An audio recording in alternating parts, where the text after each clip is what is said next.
Hola, Dios te bendiga. Bienvenido a tu devocional del día de hoy. Hoy vamos a estar viendo Ezequiel capítulo 24. En este capítulo es corto, no te lo puedes perder, no puedes salteártelo y quedarte nada más con este video. Por favor, no lo hagas. Por favor, lee la escritura. En este capítulo vamos a encontrar dos palabras que Dios le da a Ezequiel para el pueblo de Israel. Dos palabras diferentes, con enfoques diferentes, con ilustraciones muy diferentes. La primera es la olla hirviendo. Dios le dice a Ezequiel que prepare una olla con bastante agua y que ponga a hervir ahí carne y huesos como para hacer una especie de caldo. Pero la carne que iba a poner en esa olla debía de ser la mejor, debía de ser de buena calidad. Y lo iba a hacer enfrente de todo el pueblo y lo iba a poner a hervir ahí, y iba a quemar más adelante ciertos huesos en el fuego y les iba a representar algo al pueblo de Israel. El pueblo de Israel pensaba que en esta olla ellos eran la carne buena que estaba dentro de la olla. En realidad ellos representaban todo, representaban la carne, representaban la olla, representaban los huesos que estaban ahí, representaban absolutamente todo. Pero ellos creían que era para bien, que ellos eran la carne buena. Sin embargo, Dios les dice que son una ciudad de sangre, porque desgraciadamente ellos habían permitido la maldad en su ciudad, en Jerusalén, al grado de no castigar al malo y de permitir que esa persona injusta o mala matara a otras personas, y ellos no les dolían, no se movían, no hacían nada por buscar la justicia. Y entonces Dios les recuerda toda su maldad y todo lo que ellos hacían en la ciudad de Jerusalén. La olla, junto con su caldo, representaban al pueblo de Israel, y todo, absolutamente todo, fue quemado. De hecho, hay una parte donde Dios le dice a Ezequiel: quema la olla, o sea, ponla ahí donde está, vacía, sin nada, y quema, deja que se queme, que se queme todo, para que se eche a perder y para que sea una olla inservible. Y así fue. Y es que ese era el resultado de lo que había pasado con el pueblo de Israel, o de lo que ellos habían adquirido. Ellos habían desobedecido a Dios y como resultado tenían la destrucción. Y toda esta olla junto con su caldo fue destruido y fue quemado. El Señor les dice en el versículo 13: en tu inmunda lujuria padecerás, porque te limpié y tú no te limpiaste de tu inmundicia. Nunca más te limpiarás hasta que yo sacie mi ira sobre ti. El detalle era de que Dios había hecho algo en este pueblo. Dios tenía un propósito para este pueblo, pero ellos no quisieron cumplir con ese propósito. Dios los había limpiado como nos ha limpiado a nosotros, pero nosotros tenemos una responsabilidad, que es mantener esa limpieza, mantener esa santidad en nosotros. ¿Qué quiere decir esto? Que debemos de evitar el pecado, que debemos de procurar no pecar. Así de sencillo. No le podemos sacar más pies al gato, es sencillo esto. Debemos de cuidar lo que Dios ha hecho con nosotros. Él nos ha santificado y debemos de nosotros tratar de mantener esta santidad lo más que se pueda. Ahora, el pueblo de Israel no lo hizo. El pueblo de Israel no se mantuvo limpio. Antes, al contrario. Como mencionábamos capítulos atrás, Dios los limpiaba, Dios los juntaba, Dios los restauraba, y al tiempo volvían a sus ídolos, volvían al pecado, volvían a la lujuria, volvían a ser impíos, volvían a la idolatría, a la fornicación, etcétera, etcétera. Y todas esas cosas que ya hemos estado hablando. Sin embargo, debemos de recordar que Dios es grande en misericordia, definitivamente sí, y lento para la ira.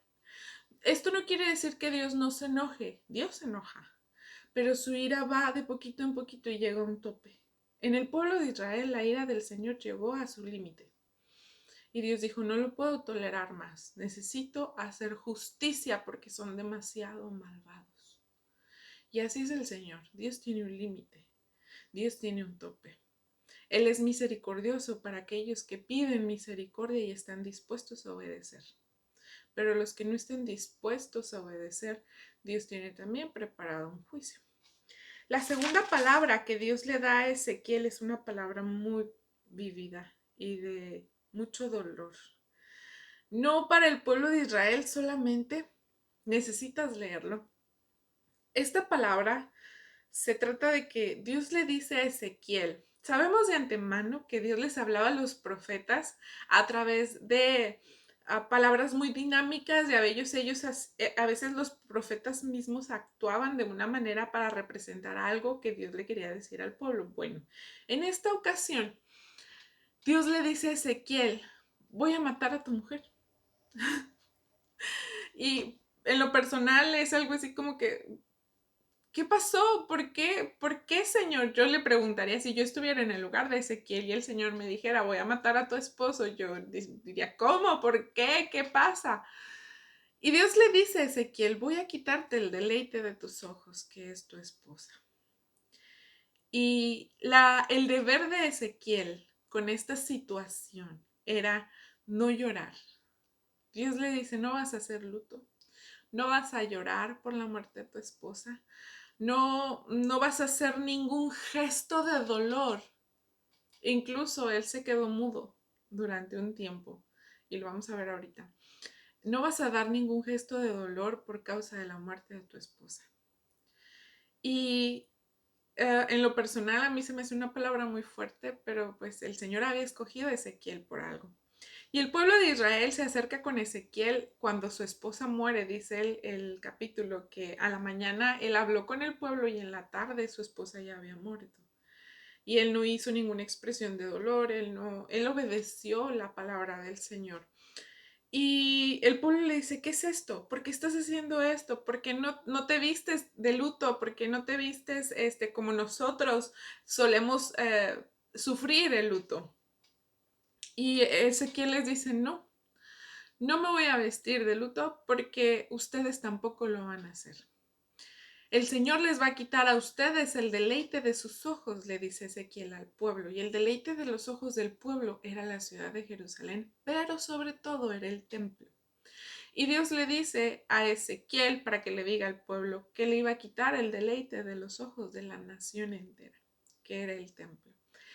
Y Dios les dice, no van a hacer ningún luto, no van a llorar, no van a hacer ninguna palabra de consuelo para ustedes, nada, nada, nada, nada. Así como lo hizo Ezequiel.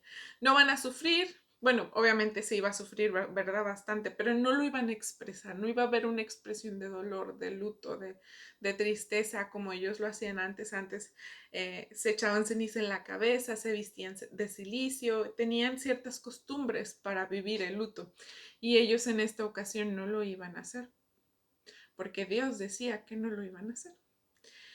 Y entonces Dios le da una señal a Ezequiel y le dice, tú vas a quedar mudo hasta que esto suceda, porque ellos van a conocer que yo soy Jehová. Y Ezequiel se quedó mudo hasta que la ciudad de Jerusalén cayó. Y el día que la ciudad de Jerusalén cayó, llegó un aviso, una persona con el aviso de que había sido conquistada y de que iba a caer. Y ese día Ezequiel comenzó a hablar. Pero bueno, la pregunta aquí, o nuestra aplicación para esta palabra, es, ¿qué es lo más valioso para ti? La palabra del Señor dice que donde está tu tesoro, ahí está tu corazón. ¿Qué es lo más valioso para ti? Para el pueblo de Israel lo más valioso era el templo. Ellos habían desplazado a Dios y idolatraban al templo. El deleite de sus ojos era ese gran templo que había construido Salomón.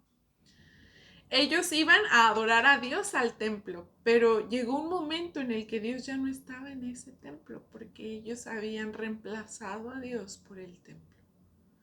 Habían confundido la adoración. Ya no les importaba agradar a Dios.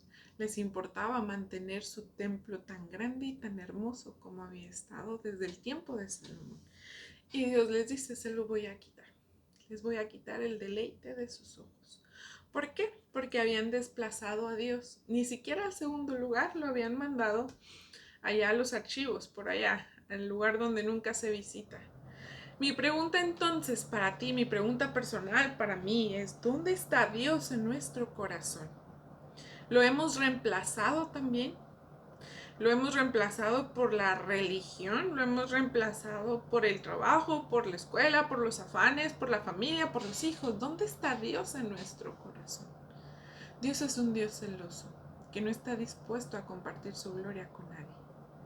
Y aquel que no entiende esta palabra, pues su gloria le va a ser quitada. ¿Por qué? Porque la gloria le pertenece al Señor, la gloria le pertenece solamente a Dios. Dejemos que Dios esté pues en nuestro primer lugar. Más bien, pon a Dios en primer lugar en tu corazón y en tu vida. Hasta aquí con este devocional. Que Dios te bendiga. Nos vemos pronto.